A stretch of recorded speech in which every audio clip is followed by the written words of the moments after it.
आज हम डिस्कस करेंगे changes in an ecosystem and it's effects के बारे में।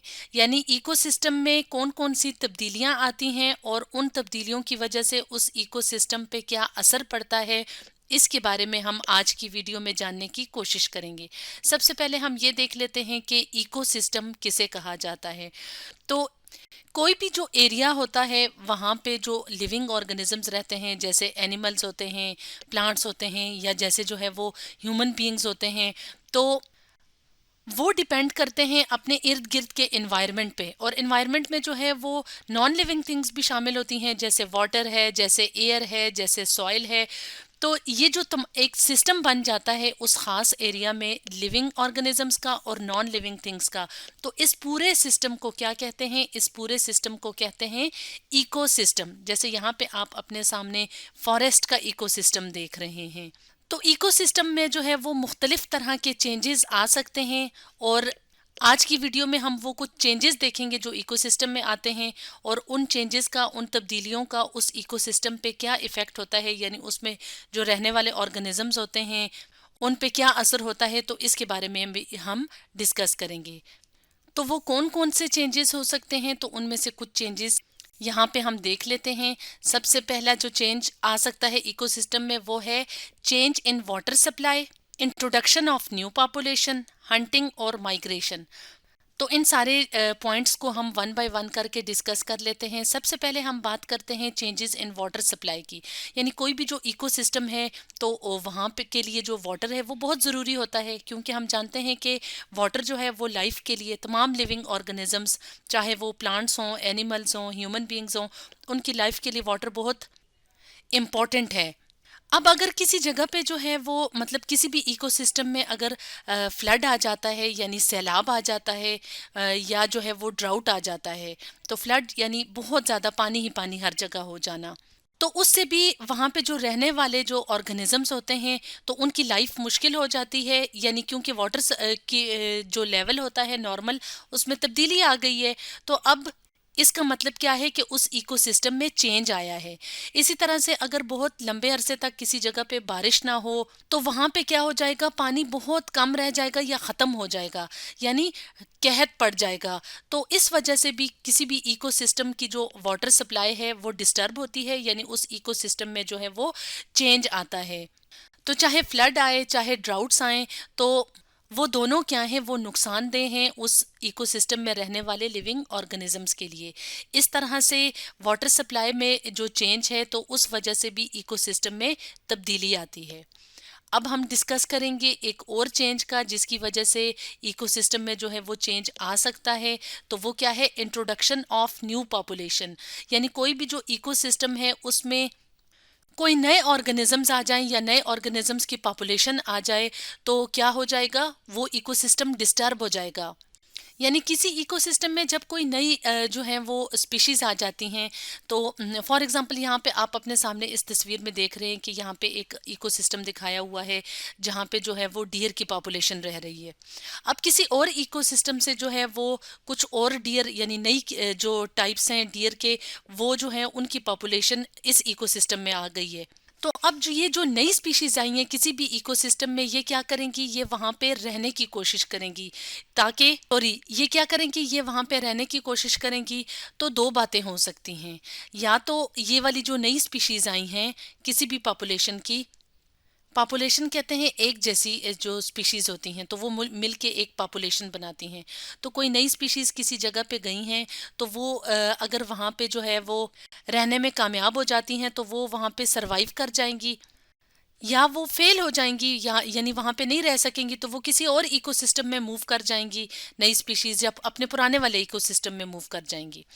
अब अगर तो वो नई स्पीशीज जो है वो उस जगह पे उस इकोसिस्टम में रह जाती हैं, सरवाइव कर जाती हैं, तो इसका मतलब है कि वो क्या करेंगी, वो वहाँ पे जो पहले से लिविंग ऑर्गेनिजम्स रह रहे हैं, तो वो उनके साथ compete करेंगी। compete यानी मुकाबला करेंगी फूड के लिए और स्पेस के लिए। यानी जो नई स्पीशीज आई हैं उनको भी रहने के लिए स्पेस भी चाहिए, यानी जगह भी चाहिए, जिंदा रहने के लिए खुराक भी चाहिए और पानी भी चाहिए।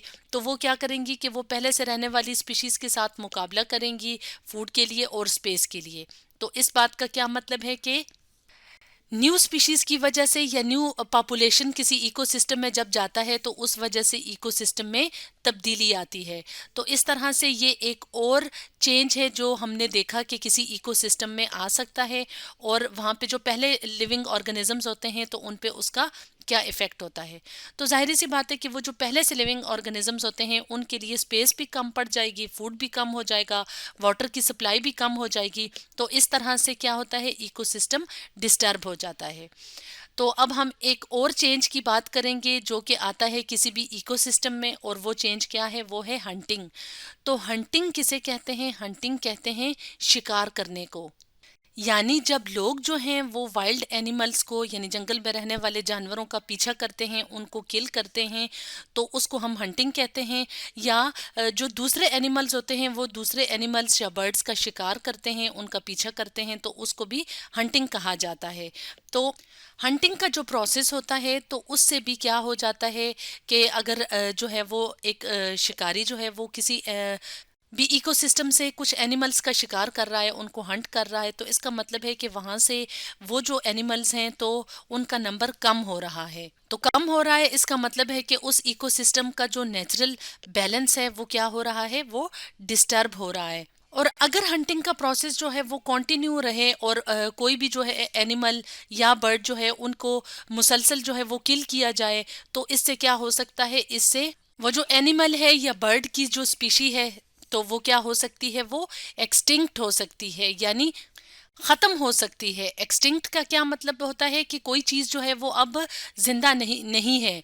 यानी कोई भी बर्ड या कोई भी एनिमल जब उसका बहुत ज्यादा शिकार हो जाए तो उसकी नस्ल जो है एक टाइम ऐसा आता है कि वो खत्म हो जाती है, और उसके लिए हम एक वर्ड बोलते हैं, वो क्या है, एक्सटिंक्ट। यानी वो स्पीशी जो है वो टाइप एनिमल की या बर्ड की वो खत्म हो जाती है।